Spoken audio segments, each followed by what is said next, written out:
All right, well, I wanted to do a video early today because I've got a busy day later. But I wanted to talk about this slavery thing that's been kind of bubbling up on Twitter the last couple of days. I think this is hilarious. Hilarious. It is what this kind of debate is really good for is exposing sort of, the who's who amongst the sides and what's really important to them. No issue gets somebody up and ready to virtue signal more than this issue of slavery. It's the prototype of any kind of debate where you've got someone that's concerned with truth and someone who's just hyper emotional, like a little girl kind of thing. Now, that's not all the people that were debating about this, because not everybody's hyper emotional. That would be an insult. But a lot of people are. It's very, very clear that a lot of people are. And what's good about this debate is it shows me very clearly that there are some people out there that are, I don't want to say lying, but very confused. And I can prove it. I'm going to prove it in this video. But where I want to start is a Twitter thread storm that was started by Bradley Mason. Now, if you remember, Bradley Mason it appeared in my list of 12 people in Christian Twitter that I really like, even though I disagree with them and think they're dangerous and all of that kind of thing. And there's actually 3 people that are going to appear in this thread storm that appeared on that list. But in general, it's a hive of scum and villainy. If you want to see some scum and villainy on Twitter, go to this thread. And again, I'm not talking about Bradley. I like Bradley. And there's a couple people that I'm not talking about. But in general, this thread, whoo boy. I mean, I'd rather hang out in the Mos Eisley Cantina. I'll tell you that much right now. But anyway, Bradley Mason's point of this thread is he wants to severely reprimand people that believe that the Bible doesn't blanket condemn slavery. Can you believe it? I mean, this is an obvious truth, by the way. I mean, this is very obvious truth, but they really don't like it. It's an inconvenient truth for them, and so they virtue signal as much as they can to just make sure that everybody knows that I'm not racist. I'm not racist. Now, normally a thread like this, I wouldn't even participate. It's just very stupid. And again, in general, this is a hive of scum and villainy. And then Ameen over here.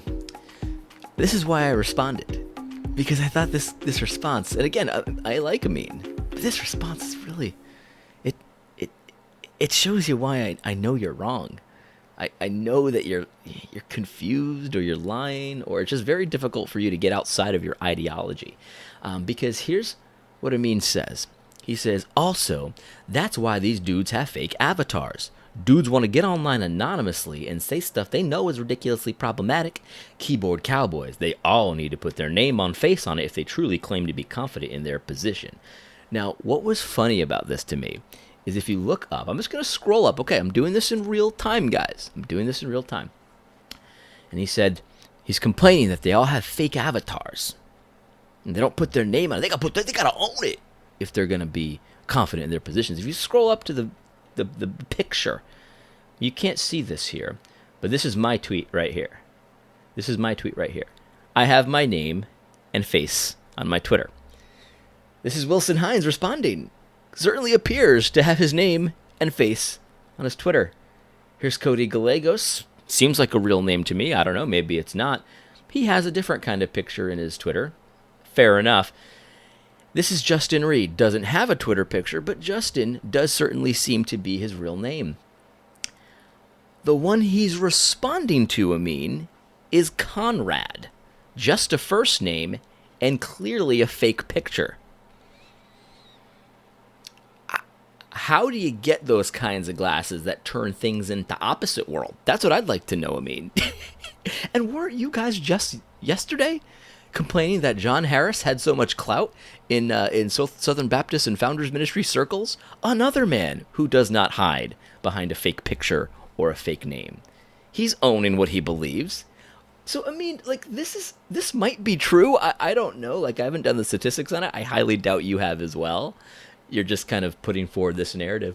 But what's hilarious about this, I said, LOL, dude, for real, because literally everyone in this picture is using their real name, at least as far as I can tell. One person is not using their real picture, but then the only person who's got only a first name and a fake picture is someone on your side. Unbelievable. Unbelievable. More on Ameen in just a second, because I think that this tweet reveals something else that's a little bit inconvenient for the social justice keyboard cowboys out there. But more on this thread, because this is where you get the scum and villainy coming into play. Here's Erin Harding, and she says, literally no one is shocked that Robles agrees that people should be slaves today, that D. Willie Fresh from Moscow is who he sides with, and he somehow gets a pass from being racist because he's got some ethnicity in him. And this is funny because I've never hidden this belief. This is something that I've been saying since probably one of the first videos I've ever done in my entire life, that I do not believe that the Bible blanket condemns slavery. I've also said for the same amount of time that U.S. slavery, the southern system of slavery, was a non-starter. It was unacceptable. It was sinful. It was started by a death penalty offense. Man stealing is a death penalty offense. That's how seriously God takes stealing people from where they live and enslaving them by force. That's a death penalty offense. And so I believe both of those things. I believe both of those things as long as I've been on YouTube at least. And I've been open about this from the beginning. And so she's kind of making it seem like, well, nobody should be surprised. Yeah, obviously, if you listen to my words and you understand English and you're not an idiot, of course you shouldn't be surprised, because I've said it probably, 100 times on YouTube, maybe 100 times on Twitter, I don't know. But yeah, this is where the scum and villainy comes into play. And then, of course, this one I found hilarious. Bradley Mason sends up the bat signal to Joel McDermott. Come out here and slap some sense into these wannabe theonomists. And Joel McDermott comes at his beck and call. I'm sorry, I'll get back into the game soon. And it's like, dude, I don't think this is going to work, Bradley, because I learned this from Joel.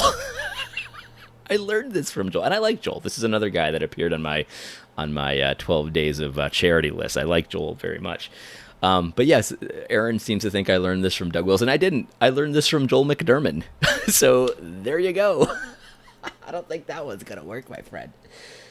But then this guy, too. Hunter cannot even right now. Hunter Crowder 6th. Just look at some of this guy's tweets. I've looked into his socials a little bit, his tweets and his Facebook page. This is a strange character. That's for sure. I'm not saying he's shady, but he's an interesting character. Who is this guy? Does anybody know who this guy is? He's all over the sex abuse scandal in the SBC, and he's all over this stuff with this particular crew. But I don't know. There's something there. I don't know. But not all of the responses to the slavery debate were screeching and virtue signaling. Not all of them were.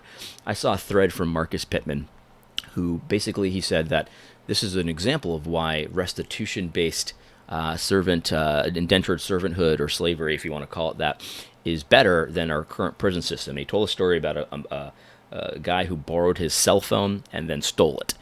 And he got the evidence, he had an app on his phone that got the evidence of who it was, and he called the police, and he wanted restitution. He wanted his phone back, or he wanted, monetary compensation, because I guess the guy had sold the phone.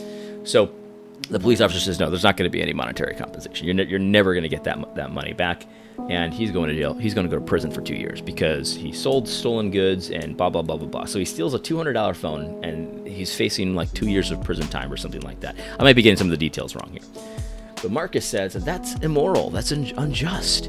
And what would be better is if we just did restitution. And if he couldn't pay because he sold it, maybe bought, some Cheetos or something with the money, then he should work for me.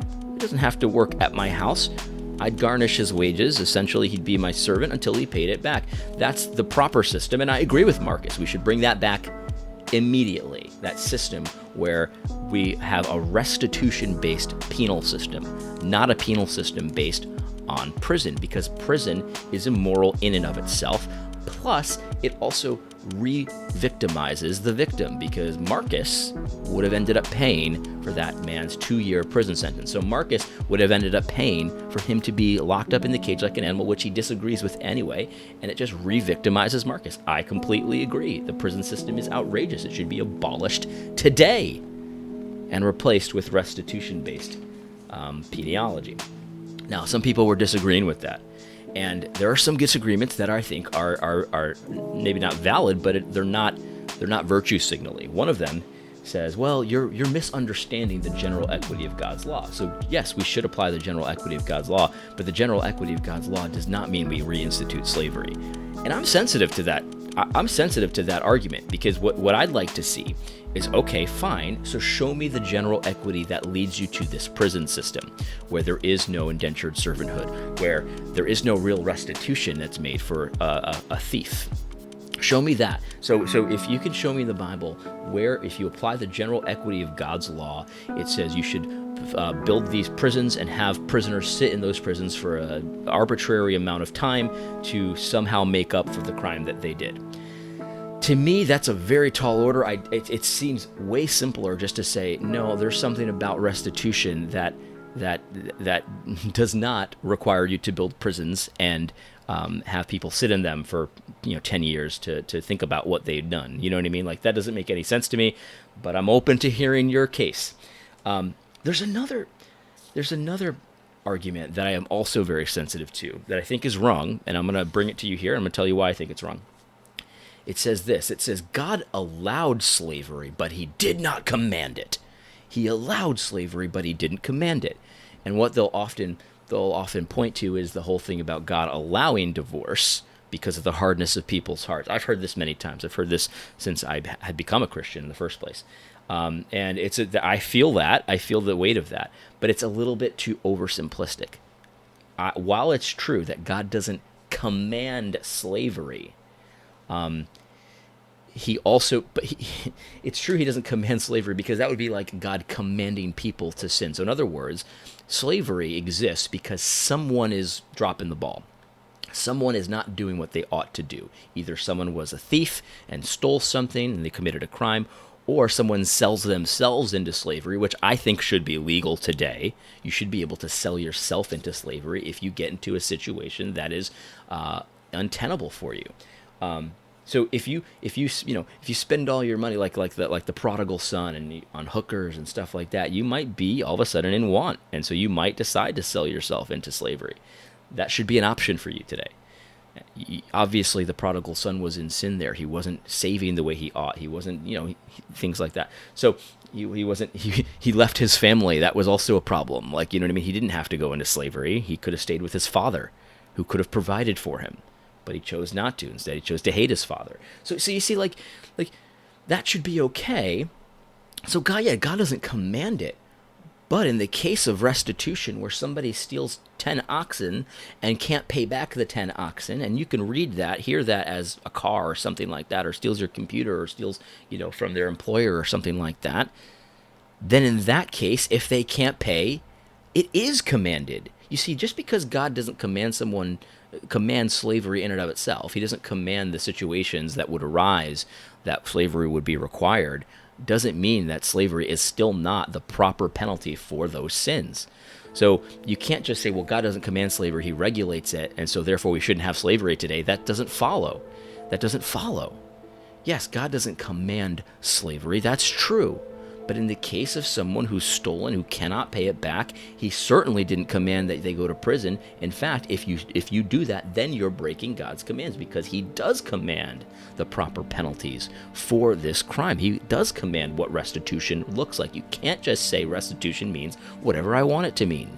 No, someone sitting in a prison cell for a certain amount of time is not restitution. Now, the third thing that people, for some reason are confused about, I don't really understand it, but it's possible. So one woman asked me, and this is a totally sincere question as far as I can tell, what's the difference between U.S. slavery and biblical slavery? Because I'm confused. And so I told her, I didn't have a lot of time to talk about it, but the primary difference is that in a biblical version of slavery, at least from the general equity perspective, you couldn't kidnap people. Like, you couldn't have taken my ancestors from Africa, stolen them from Africa, and brought them over here. That's a death penalty offense. I've said that for years and years and years. I learned that from Joel McDermott. You know what I mean? And he's right about that. That's a death penalty offense. That's the biggest difference. So we couldn't do that.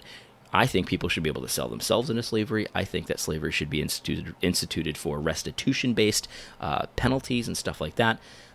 But you can't steal people. It's pretty simple. I don't know. It's pretty simple.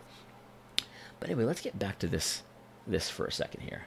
This comment from Ameen, because I think that this is important. This is how I know you're wrong. This is how I know that you might be lying, but I'm not going to say that because I like you. I don't think you'd lie intentionally. I think you're confused. You're very confused, Ameen, and so are you, Bradley. Bradley and Ameen, two confused people. Because Bradley and Ameen want us to believe that there's this system of power. This system of power that's in place in our culture today that protects whiteness. That protects whiteness. And it's everywhere. And it's like a boogeyman. You can't really see it, but it's there. It's in our laws. It's everywhere. It's the air we breathe. It's an invisible bag of privilege, as my friend Matt Chandler said so eloquently. And it's everywhere. It's all over the place. It's almost like a conspiracy theory when you think about it. And then Ameen says this. Also, that's why these dudes have fake avatars. Dudes want to get online anonymously and say stuff that they know is ridiculously problematic. Keyboard cowboys. They all need to put their name and face on it if they truly claim to be confident in their position. Now, we've demonstrated many times that earlier that these men didn't. I don't. John Harris doesn't. I mean, we all have our real names out there. But Ameen knows intuitively that whole story about whiteness, protecting whiteness, is false. Because here's Ameen saying they have to hide. They can't be public about this. They don't want their employer to know about this. They don't want their pastor to know about this. That's why they hide. They're keyboard warriors. If there was this invisible bag of privilege, whiteness protecting whiteness, why would they have to do that? Why couldn't they say, I was all about the Confederacy. The Confederacy wasn't all bad. Slavery is good and all this kind of stuff. Like, why? You know that's not true. You know that's not true. They do have to protect themselves here. A lot of people believe these same things but don't say it because they know it would cost them everything. I get a little bit of a pass. Because I had ancestors who were slaves. Because I've got that beautiful, chocolate skin, milk chocolate skin. You know what I mean? I get a pass from some of this stuff.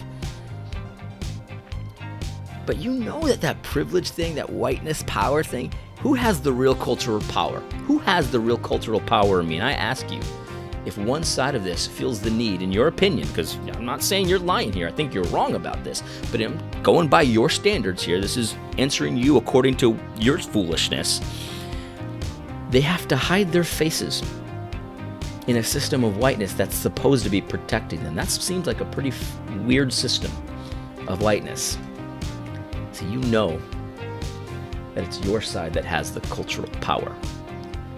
You, Ameen, and you, Bradley, and you, Conrad, whatever your name is, you're the ones that have the power to cancel someone. That's what the whole point of this thread is. Bradley's trying to cancel John MacArthur here. And he knows he has a shot at it. Why? Not because whiteness protects whiteness, but because you, Bradley, are on the side of power. You, Bradley, are on the side of the oppressor.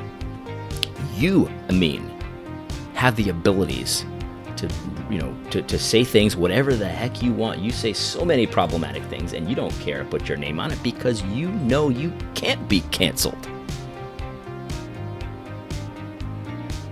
That's how I know you're lying. That's how I know you're confused. You're either lying or confused. The power is all on your side. And you know it. That's why you make statements like this. Now, these statements are inconsistent because obviously, as we see here, there's a bunch of people using their real names. I would maybe think about this a little more before you say contradictory stuff. That's just me, but anyway, I hope this was helpful. God bless.